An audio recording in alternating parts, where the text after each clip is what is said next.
And so our hope comes from a different place than it did for those people in 1919 who believed in a war that would end all wars. What we need today is a peace that will end all wars. We should never forget that war and peace are not things that happen to us, they are things that we choose. Thank you.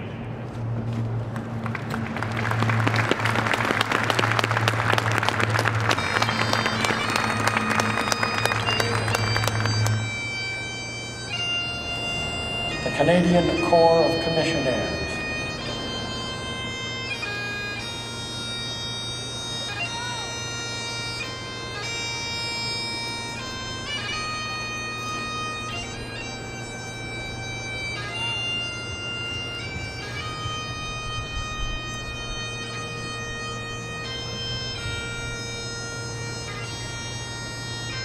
Royal Canadian Secret.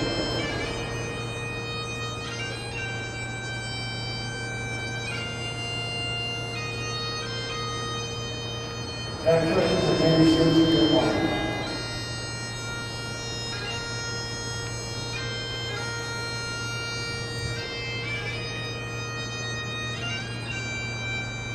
Veterans Association.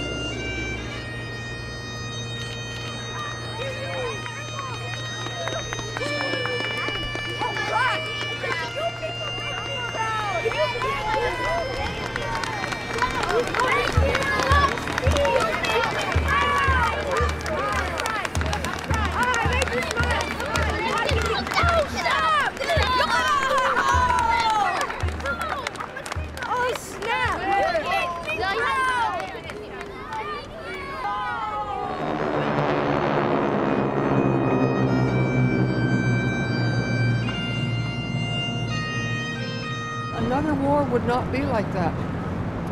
Another war might, might be preceded. It might be nuclear winter, but another war would be suffering beyond anything we could imagine.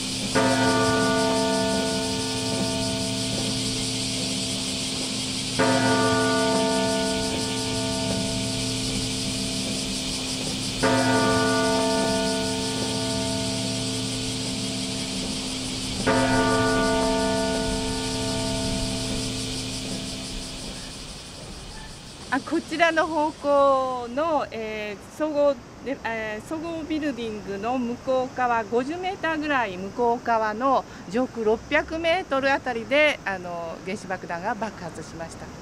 でここから 1.2 キロ離れていますので約30度の角度に手を上げるとその場所に太陽を持ってきたらその爆発した時の状況になると思います。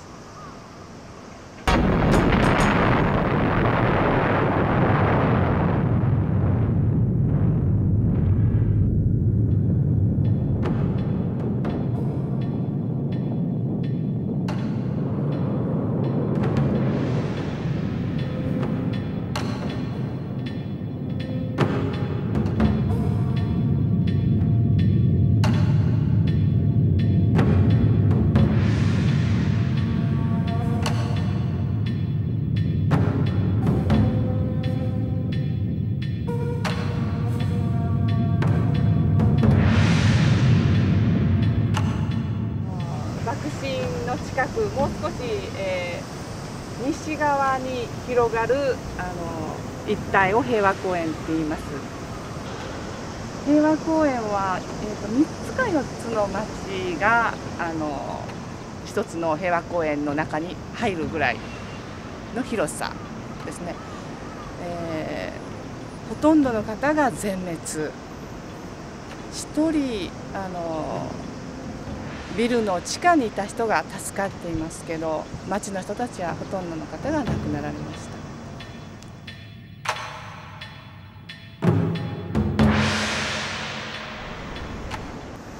南側に見えます三角の山は二の島です。山に見えますけど、島川海を挟んで向こうに見えます島、二の島です。で、戦争中はあの島には検疫所がありまして、大陸とか南方方向に向かう兵隊さんたちが帰ってくるときにあそこで検査を受けて、それから大丈夫だった人たちが宇品港に上がってくるっていうふうに、あそこは検疫所になっていましたが、原爆が落ちたその時にはたくさんの被爆者があの島に避難っていいますか収容されていきますが、半数以上の方がその島で亡くなられました。で、未だに今年になってもですね、遺骨が少しずつまだ出てきているっていうような状況です。たくさんの方があの島で亡くなられました。Now these are regimental colors.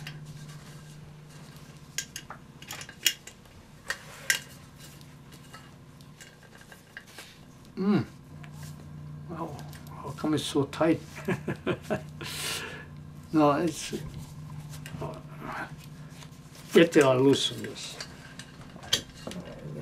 1 million Canadians served in the armed forces. For a country of 10 million at that time, that's quite a contribution. I would do it again because there was a cause.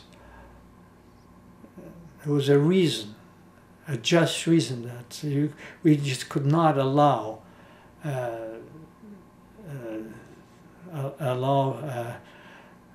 a regime such as the Nazis to take over.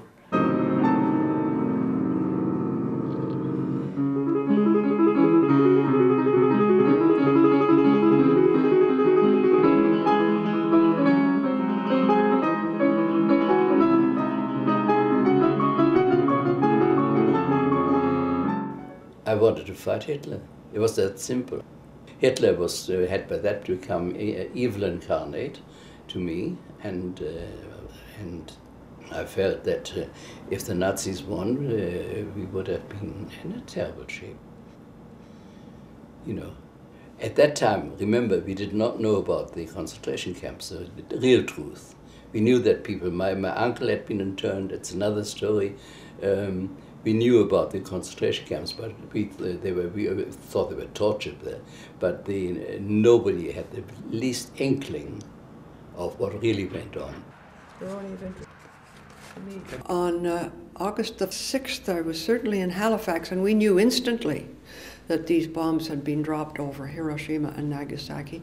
I was bewildered, but that was the extent of my feeling at the time. Well, now the war is over, we'll start being demobilized. That's what this is the end of the war. This full significance of it did not penetrate.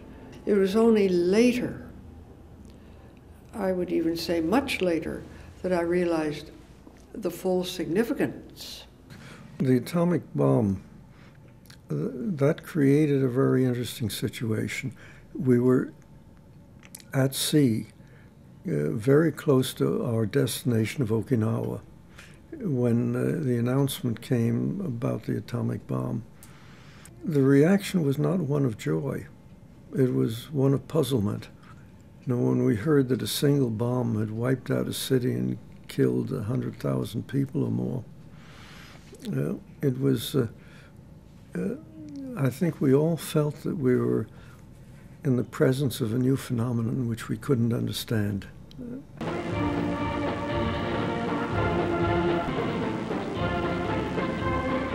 You may remember that the atomic bomb was dropped on Hiroshima just 2 or 3 days before the Soviet Union declared war on Japan. When that was announced, which was something we could understand, the ship went wild. They were very happy. They knew then the war was over. They didn't know what the atomic bomb meant. Let's see. Oh yeah, here's that.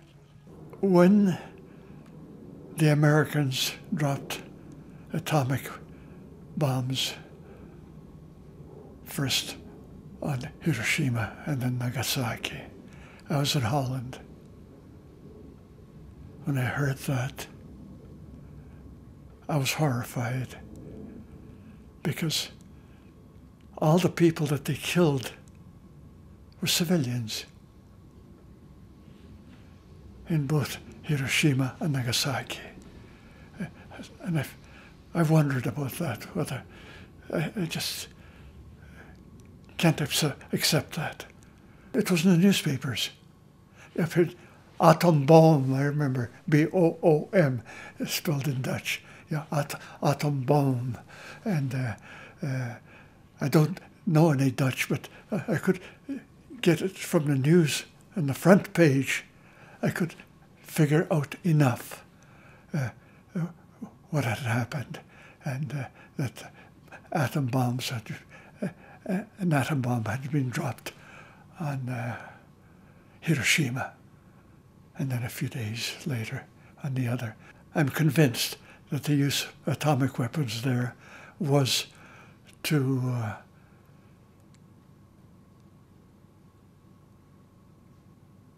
terrify other nations, let's put it that way. If you don't do what we tell you to do, watch out. We'll probably drop a bomb on you.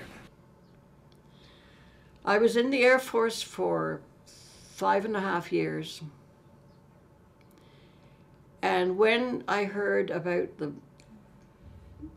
Hiroshima and Nagasaki, I didn't think about the things like I do now. I think I took it for granted that we were going to drop bombs. I was not aware how devastating that was. We knew that the war in that part of the world was pretty dreadful. We had stories of what it was like. And when they dropped that bomb, I don't suppose a lot of us just realized just how bad it was. There was a sort of a relief. That ends the war.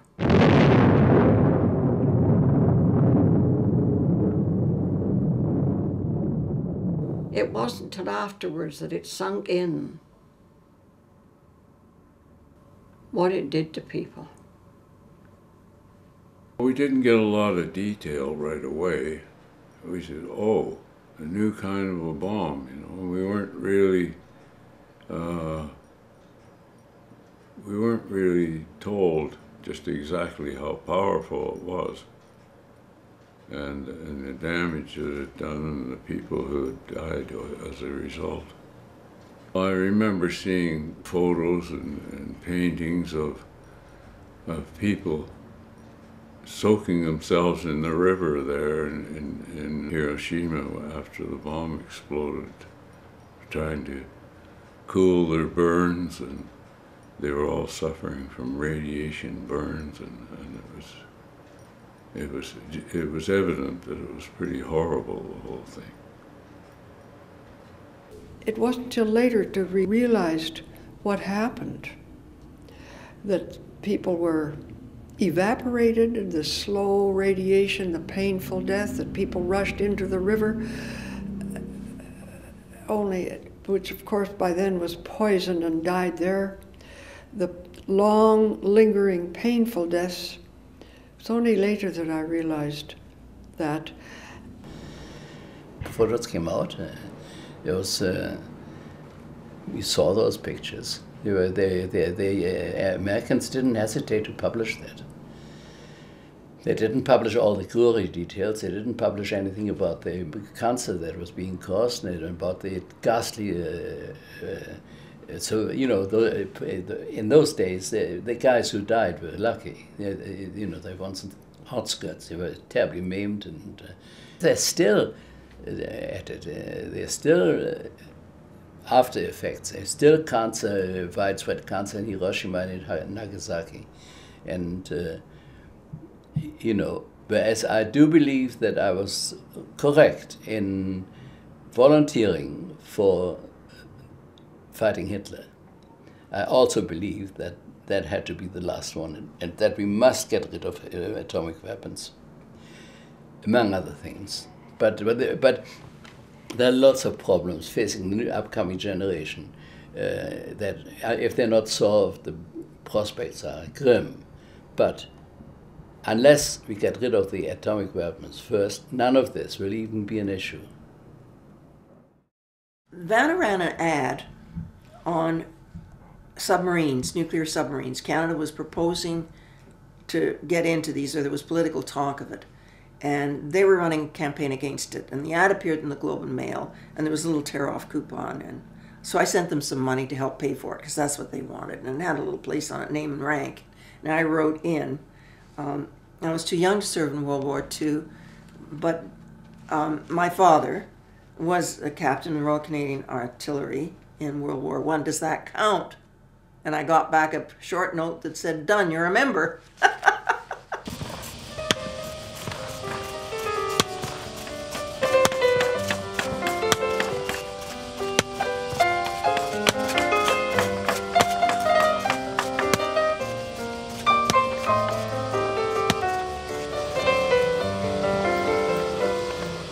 There are people who still believe that when the Cold War ended, that was the end of our troubles.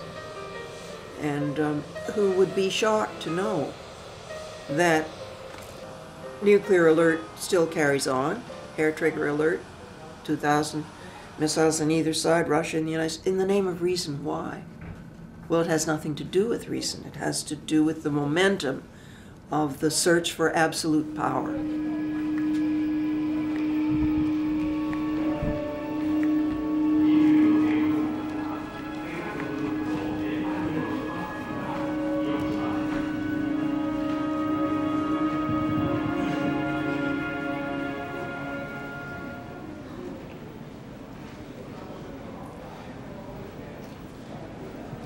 You can still feel the horror of it. When you look at this.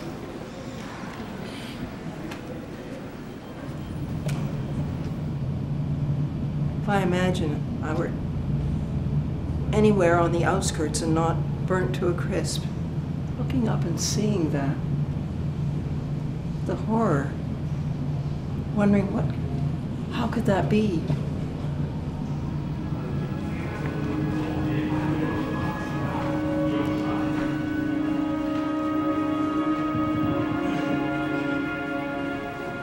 I guess in a sense I do believe in collective guilt. I don't know how any American can look at that without wanting to fall down on their knees and say, "Forgive me." And you try to imagine, what was it like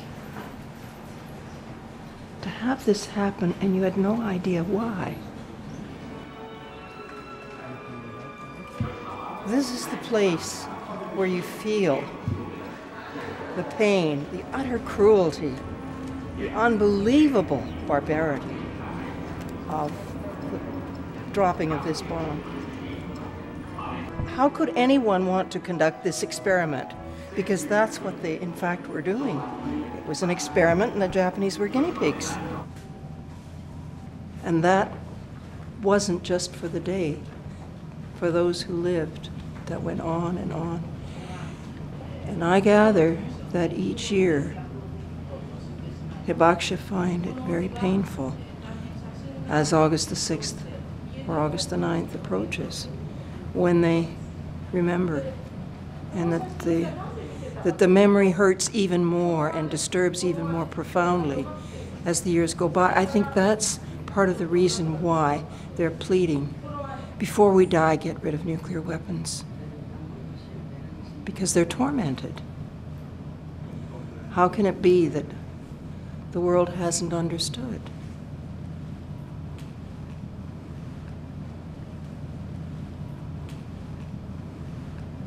This is Captain William Sterling Parsons of Fort Sumner, New Mexico. Captain Parsons made the original trip with the atomic bomb ship Enola Gay as weaponeer. Captain Parsons, will you tell us briefly the story of your trip from takeoff to target? After a photographing session that made us feel like a Hollywood premiere, we got off at about 3 o'clock in the morning in the darkness, and headed for Iwo Jima, which we reached about sunrise. We then headed for the Empire. We got up early that morning because my father's hobby was fishing. So he got up early in the morning, he left home, he went out of the city, and he was at sea fishing at that time already. My mother was doing the dishes after breakfast. I walked over to the Hiroshima station. In front of the station, I met the rest of the girls in my group. We reached the building. We were on the second floor of this big wooden building.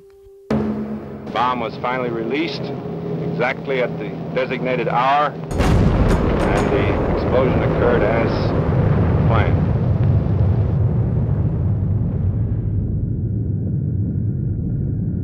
I saw the bluish-white flash outside the window, and that moment I had a sensation of floating in the air. That's the end of my consciousness. My own generation, my own age group was the hardest hit group because from all the high schools in my city, 6,000-7,000 students were brought to the heart of the city. And they are the one without any protection from the explosion. They simply either vaporized, practically melted, died. And my sister-in-law was one of those. We never saw her again. By the time I came out, it was dark, like twilight. Then, as my eyes got adjusted to this, I began to see the streams and the streams of people slowly shuffling from the center of the city toward the hillside. They were burned, blackened skin peeling off. Some burnt bodies were already swelling, and some burnt hair were just standing upward. Some grotesque thing was some people's eye just popped out, hanging. And it was like ghost. It was really like a procession of ghosts. That huge military training ground was practically packed with the dead bodies and the dying people. And people were asking for water and water.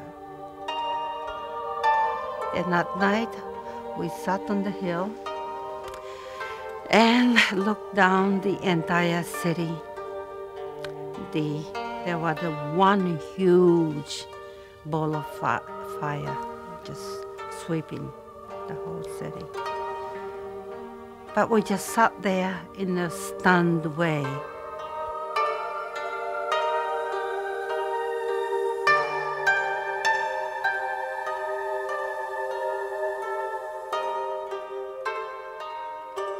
The night before, my elder sister, married sister with a 4-year-old child, came home because she wanted to see a medical doctor. You see, she purposely made the effort to evacuate herself and her child. Her husband was away at war in order to protect this only child. On the bridge, she and her 4-year-old son were burnt, and they survived several days, and they died in agony.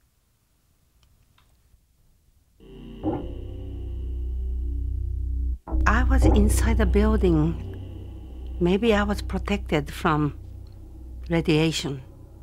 I did not suffer as other people. The only symptoms I had, was bleeding from the gum, bleeding, internal bleeding, loss of hair, and those things. After my sister and my nephew died, my parents went to my uncle's and aunt's place to look after them. They suffered no burn, no injury at all. They looked normal. But obviously they were exposed to the radiation. They were very sick. They had to wear diapers. And according to my mother's description, their internal organs seemed to be rotten and melting and coming out in a black liquid form. But these are the only 2 people of thousands of people in the city who experienced the similar thing.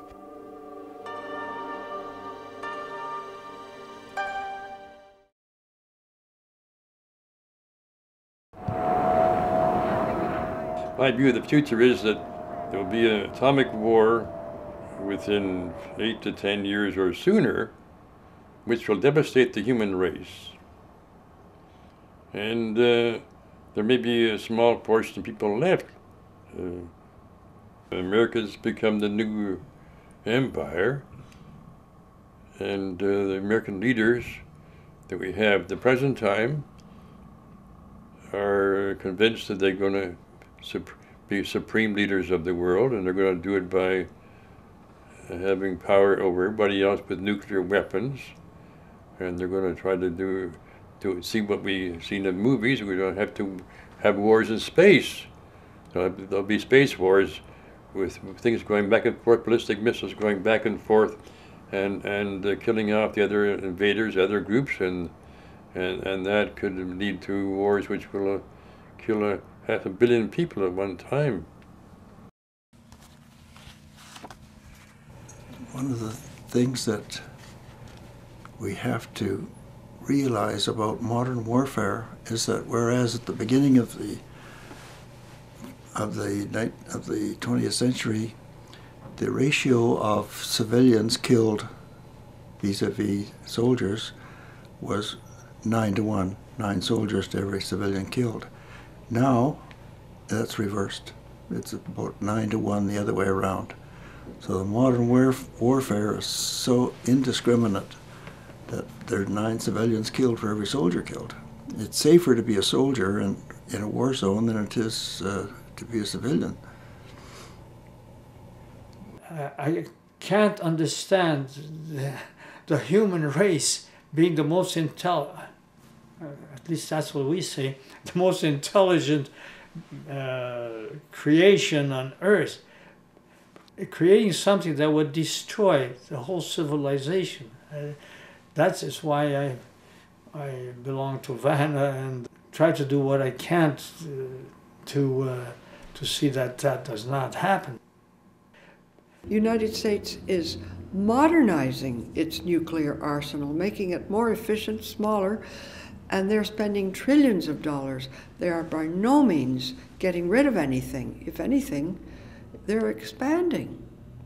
They're not telling us that each of the thousands of nuclear missiles that they have on hand, thousands, in fact there are 30,000 in the world, but let's say the United States has 7,000 or 8,000, each one of those is about 30 times the power of the bomb over Nagasaki or over Hiroshima.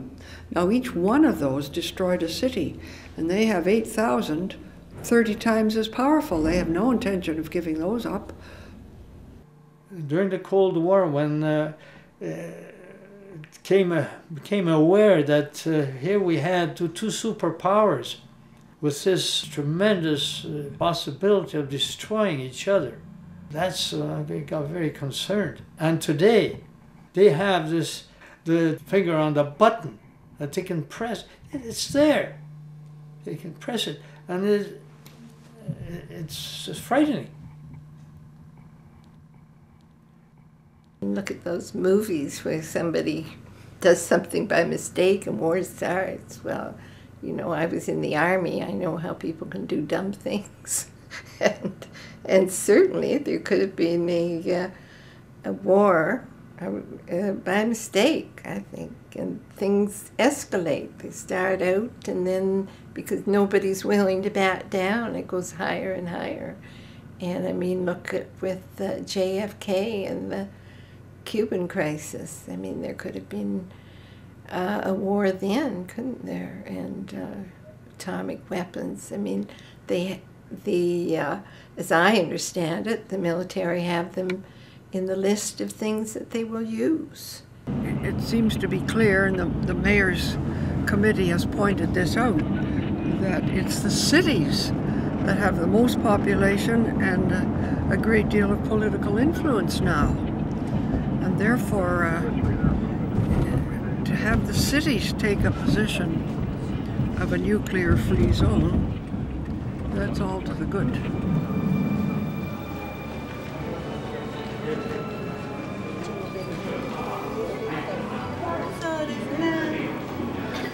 This relief does show why mayors all over the world should be involved in this Mayors for Peace campaign.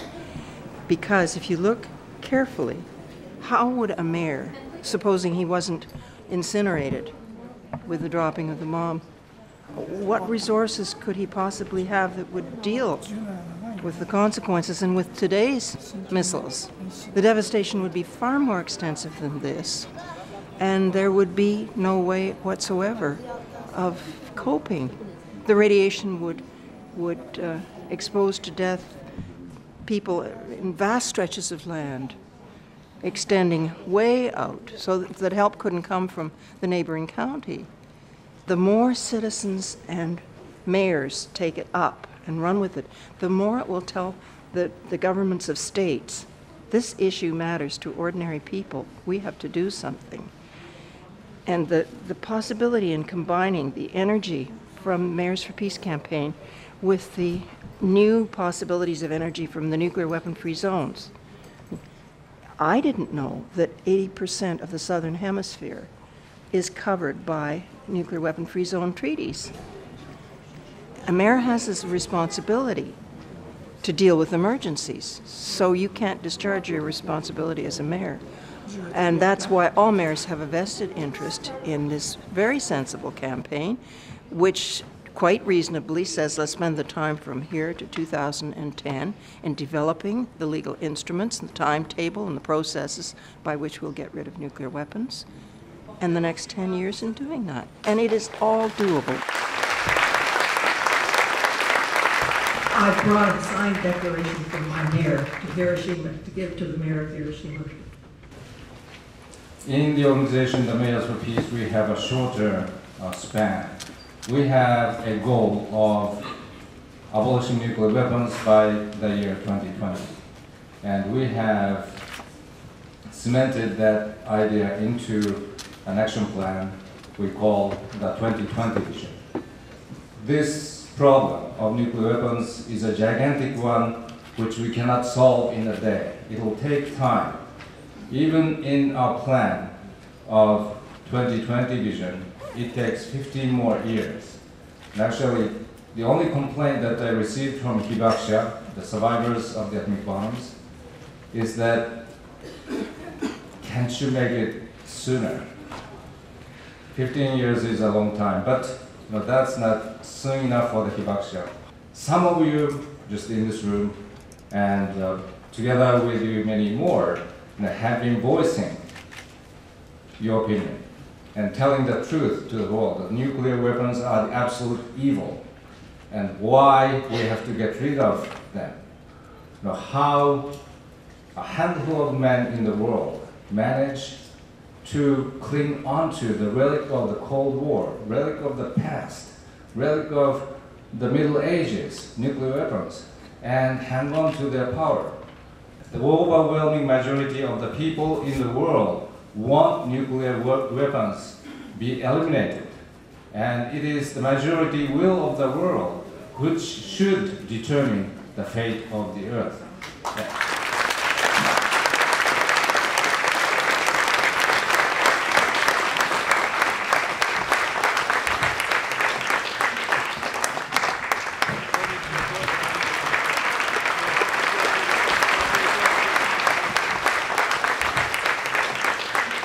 Mayor Akiba, I want to bring you the signed declaration from my mayor in Toronto. Great. Oh, great. Wonderful. Thank you. Yes. We spoke at the end of the conference in New York. Oh, yes. Yes.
Flight time this morning is at 2 hours and 27 minutes, cruising altitude 29,000 feet.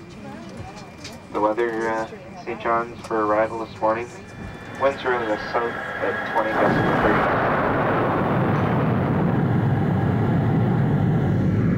30. The world will note that the first atomic bomb was dropped on Hiroshima, a military base.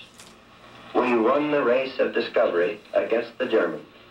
We have used it in order to shorten the agony of war, in order to save the lives of thousands and thousands of young Americans.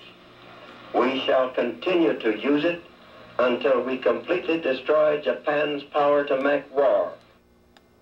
That was the sound of an atomic blast, followed by President Harry S. Truman announcing to Americans that the first atomic bomb has been dropped. Today marks a different anniversary, the day the Americans dropped the second atomic bomb on the port city of Nagasaki. Jack Ford witnessed the horror from the camp where he was imprisoned for 3 years as a prisoner of war. 3 days earlier, Satsuko Nakamura Thurlow watched her home city of Hiroshima be obliterated by the first bomb. She lost family and friends. Today in St. John's, the two met for the first time. Satsuko and Jack came into our studio to tell their stories. I'm a survivor in Nagasaki. This is the very day that the bomb was dropped in Nagasaki, at 11 o'clock this morning. She's Hiroshima and I'm Nagasaki, and she felt that she should have a talk with me sometime, and she's talked to me many times on the phone, but she's never met me in person until yesterday. And I think it's wonderful for her to come down here and say hello to, not an old friend, mind you, certainly wasn't a friend, but a comrade, because we were there together. We were enemies when this happened. Mr. Ford, perhaps you could start by telling us what you were doing in Nagasaki. Well, actually, I was taken prisoner of war after the fall of Singapore and Sumatra and Java. And then from Java, I was taken to Nagasaki, Japan in December 1942. And I was working in the dockyard with the Mitsubishi people up till they dropped the bomb, which was 2 years and 9 months. This is our prison camp right here. We walked down to the dockyard. And when they dropped, this is Nagasaki right here. And when the bomb dropped, I was working right here in the end of the dock, operating the guillotine, with a roof over my head. And of course the roof came down. I could see Nagasaki quite clearly.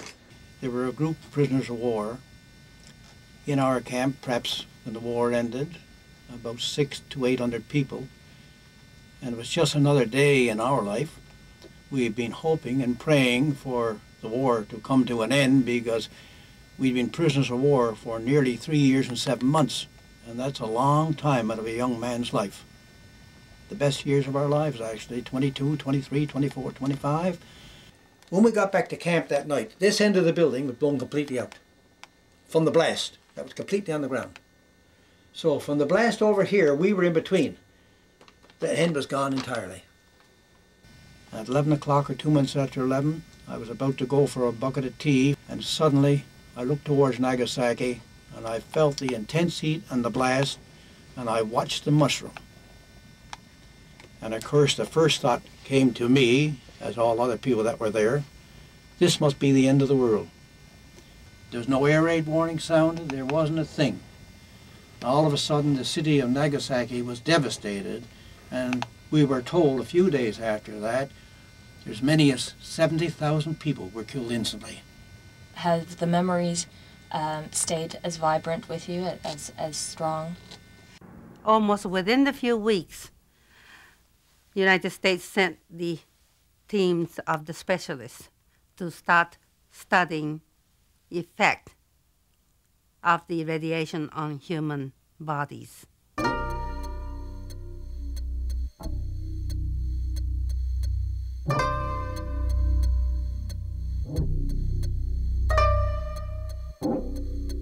they built this research institute and started sending for those survivors to come and be examined, and how the survivors felt about that. It was bad enough to experience that, to be used as a guinea pig, and now to be examined.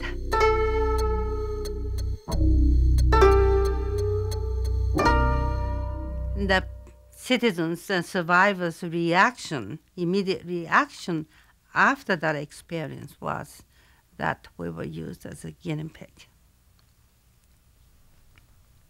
I didn't talk about that. I saw lots of fires. I saw lots of flattened buildings.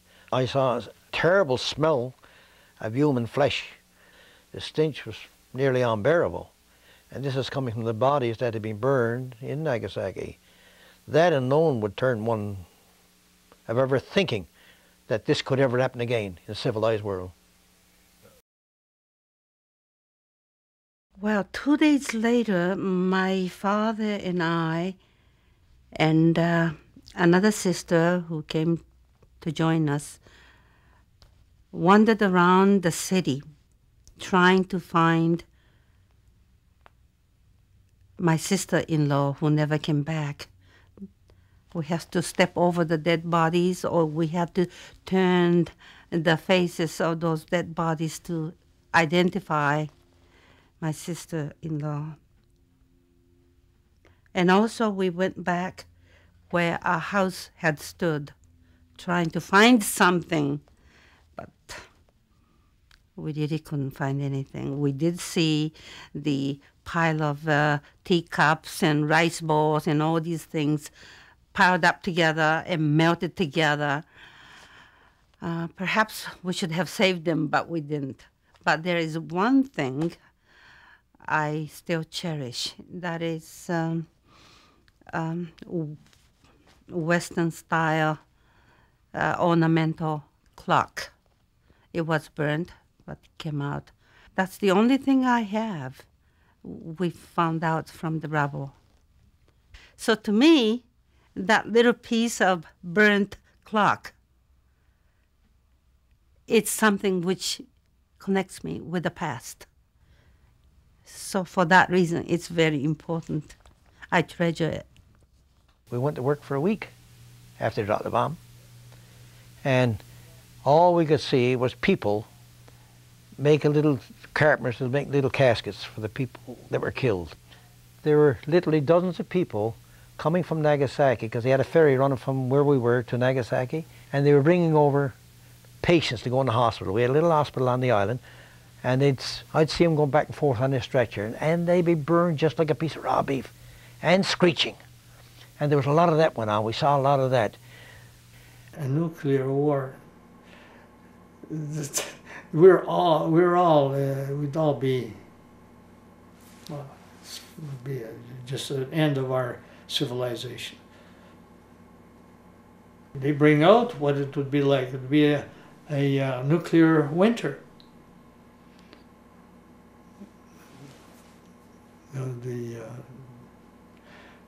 This beautiful world of ours, this beautiful world that we can live in beauty and harmony, would be just desolate. It would be just nothing. And how can we? I just can't imagine people holding on to this and building even more destructive power. Why? They all are thermonuclear now. They are not atomic anymore. They are all hydrogen. And the power is hundreds of times greater than the power of the Hiroshima bomb. And that's what people don't imagine. That we wouldn't, if we were talking about the use of a nuclear weapon, we wouldn't be talking about consequences on the scale of either Hiroshima or Nagasaki, but on the level of millions of people being killed. And every city is targeted. And the overkill, I think the figure that Helen Caldecott used in the last book of hers I read, we have an overkill ability that's at least 30 times, to kill everybody in the whole world, if you add up the nuclear weapons in the possession of all the nations that have them. And the notion that they contribute to our security. Well, you can imagine the health consequences of that. With the Bush administration, they say that they have the right to have a first strike. What right to have this first strike and using nuclear weapons? And they're producing more sophisticated, constantly sophisticated of weapons of mass destruction. Star Wars yet? To arm space? This is frightening. Instead of diminishing this threat of self-destruction, they're increasing it. At the end of the war in Nagasaki, life didn't mean a great lot to me. After being there for 3 years and 7 months of prisoner of war, I couldn't care less what happened the next day. It's important for me to remember because I consider it's my mission that instead of just keeping that memory to myself, but to share that memory with the rest of the world. Because we didn't just use 2 bombs and that's it. The problem became worse and worse and worse in the past 55 years. And unless humanity becomes smartened up and know what's going on, we are going to commit genocide ourselves. And we can't afford to do that. This life is too beautiful. The world is too beautiful. We have to preserve this for our children and grandchildren and the following generation. That is our moral imperative. I feel very strongly about it. For that reason, I keep talking about it. And every time I talk, I remember more vividly.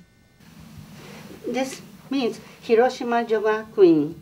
That means that's my school name. And the atomic bomb victims, 351. It's not just a number, 140,000 or 351 students and teachers died. But each, you see 4 characters, 4 Chinese characters. That makes one name. This is another name. This is another name. Those were teachers who died, who were killed. And 331 of them from my own school were simply vaporized in the center of Hiroshima. Not only our own students, but there were 7,000 grade 7 and 8 students from all the high schools of the city, mobilized to do the work for military. Some of the names I notice here: Inaba Haruko, Ota Yoko, Oshita Shizuko, Kanezaki Masako, Kaneko Hatsue, Kamura Kazuko, Kumura Yuriko, Kono Kikuko. All these names mean something very important to me. I can see each one's image right now.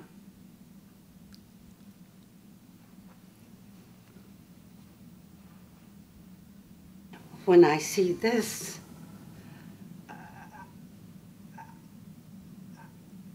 I vow to them that their deaths will not be in vain, because we are going to talk about this catastrophe, because this should never, never happen to another human being.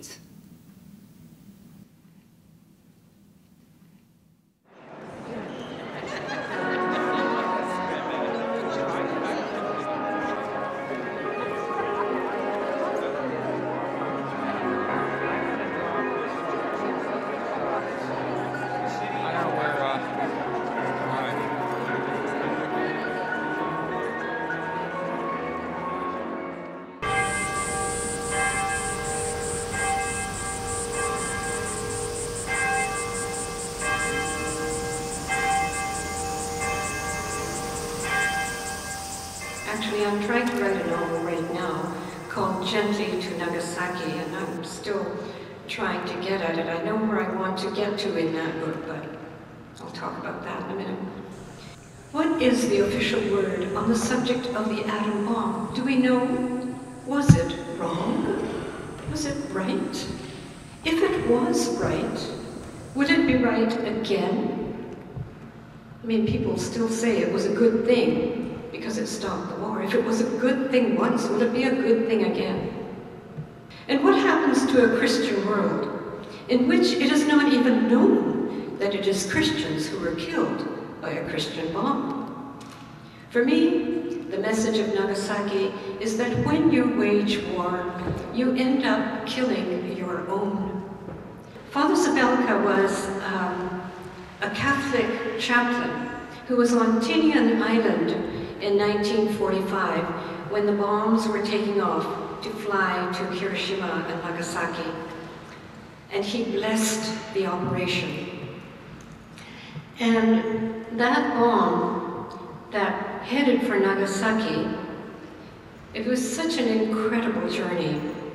It was intended to go to Kokura first and missed the target because the orders were that he was supposed to drop the bomb when he could see the target, and it was covered in cloud that day and he couldn't see. And the next place too was covered in smoke. So it went on to Nagasaki. And the place it was supposed to drop in Nagasaki, this is number 3 location, was Tokiwa Bridge, but that was covered. So it kept going. And then at 11 o'clock, there was an opening in the clouds, and the bomb dropped 500 meters from Urakami Cathedral. It wiped out the only Christian community in Japan. It wiped out the preeminent spot of Christianity in all of East Asia. It was a very strange thing to have happened, that a bomb blessed by Christians fell on Christians. Well, Father Zabelka went back to Japan after this with a new understanding of what war was about. Take all this as a practice run. We have yet to join Father Zabelka in tackling the mushroom cloud that's over the whole world. This is what I hear St. Peter reminding us this morning. All these clouds are connected.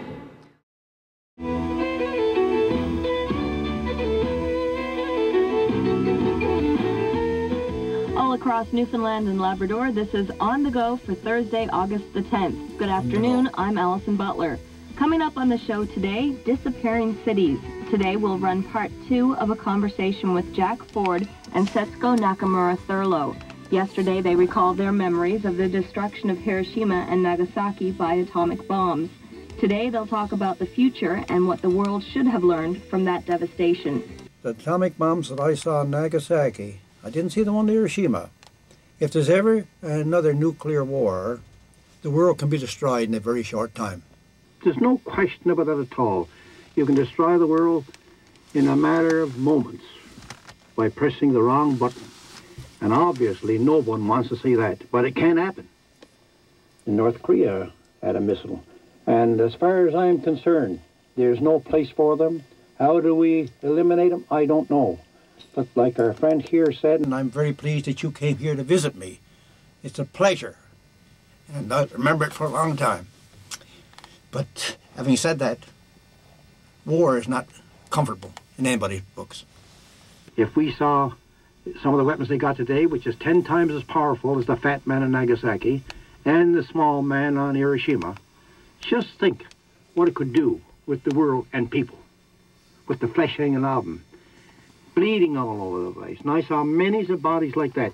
Do you think that I can tolerate that? Do you think I like that? No, I didn't like it, not even if they were Japanese, and they were my enemy at that time. I certainly didn't like it, and I still don't like it to this very day.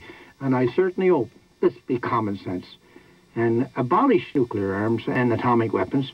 And let's try to spend our money in a more peaceful and humane society. I think our friend here will confer with that too. You got to agree with that's what our aim is.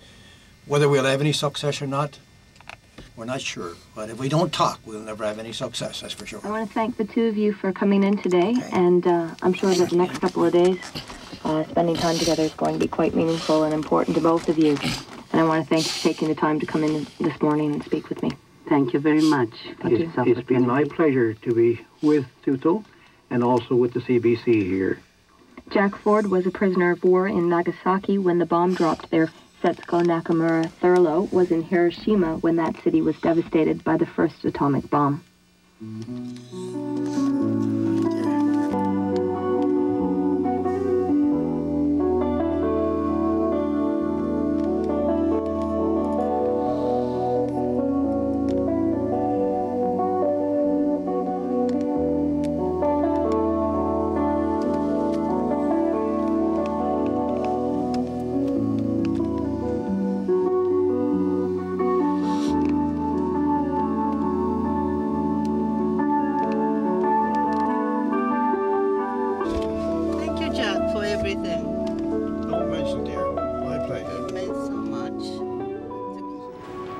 And that's what the bomb is. It's the ultimate evil.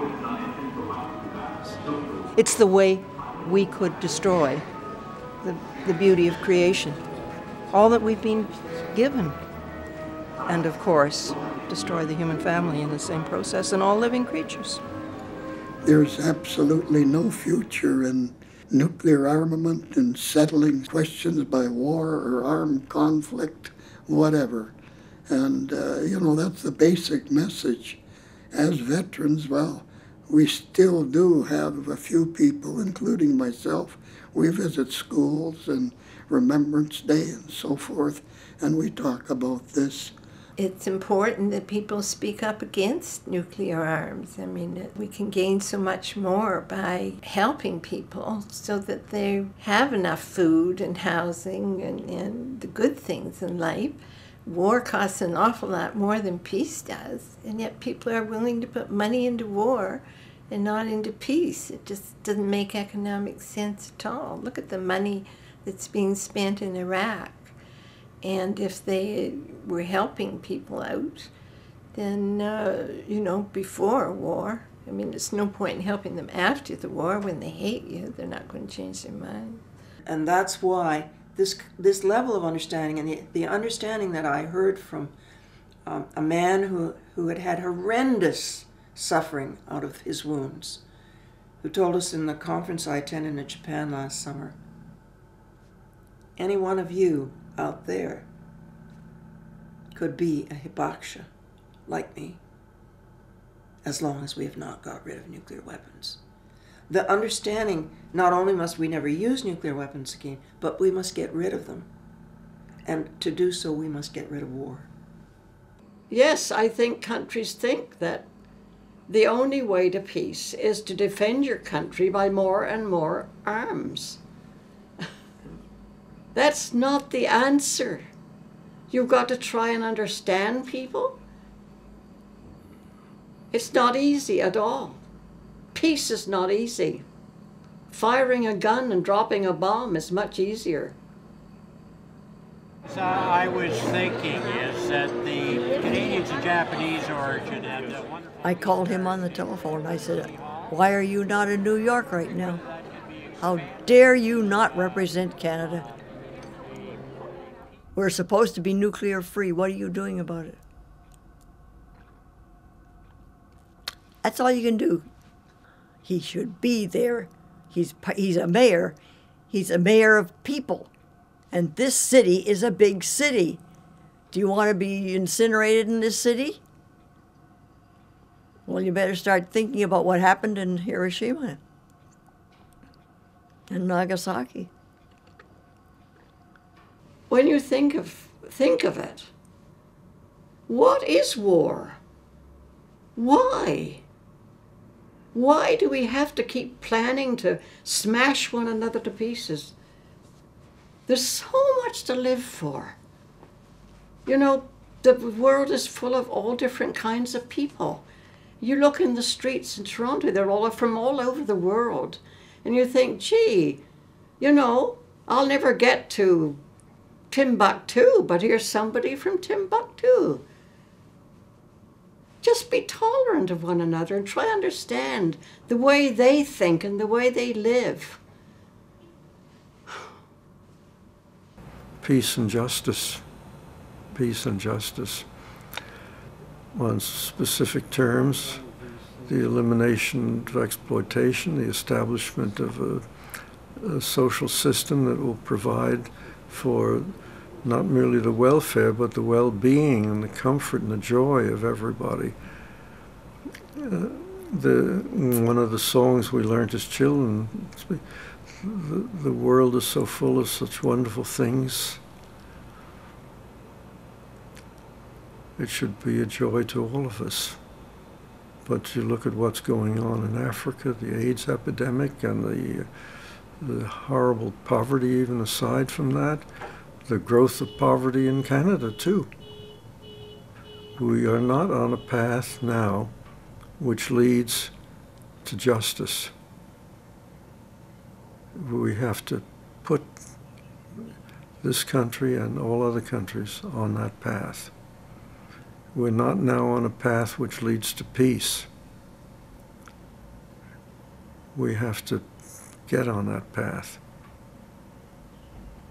And I feel this way that, you know, you referred to my being 90. I feel it'd be sort of a cop-out to die now and leave the world in the mess it's in.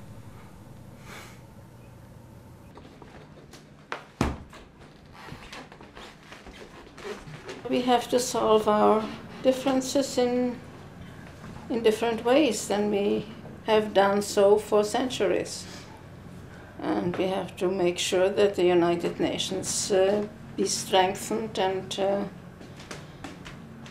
that's just about all we can do. There you are. Well, we're all getting old. In fact, I think about 80 is about the average age by now. And I don't see anybody carrying on in this way. There are peace groups, etc., but veterans are dying out.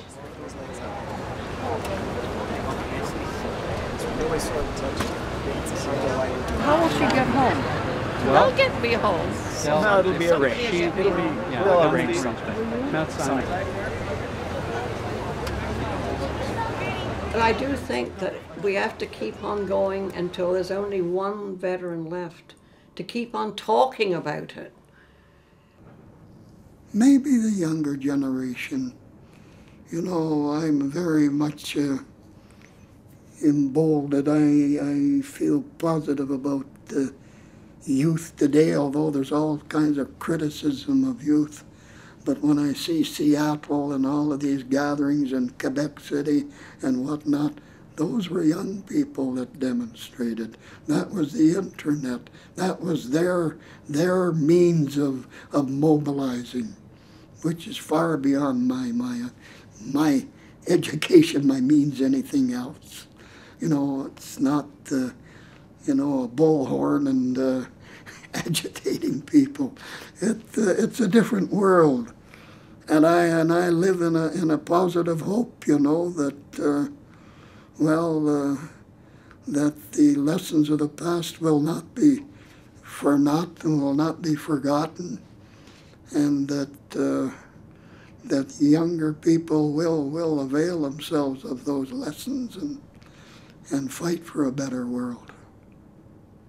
We say that there's been an amazing turnaround that the younger generation, we have great hopes for them, because we think with the explosion of information era and television and instant communication, these young people are way ahead of what we were in our generation, and they ask questions.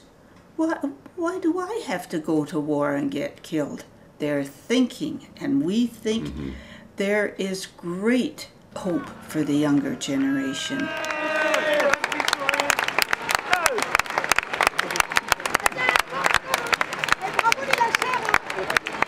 I would like to say that we, the younger generation of the world, have the responsibility to spread our voices and actions for peace and justice to other young people.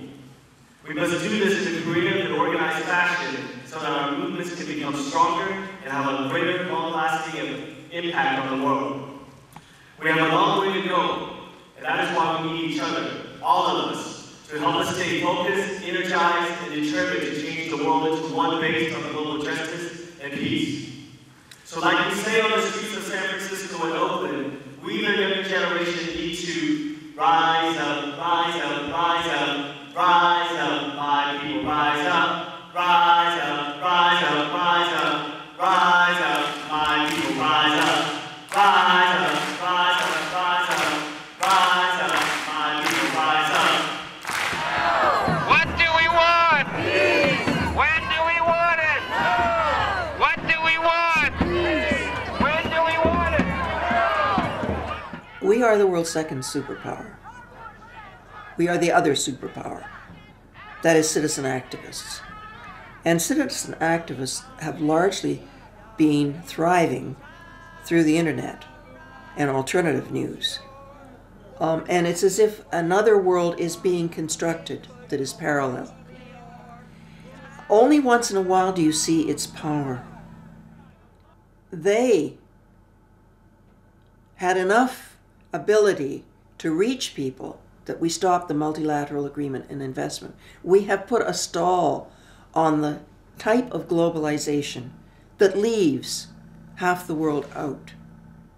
There has been a huge progress made in making people aware that there's not just one form of globalization, that we could have a world where there was fair trade, not free trade.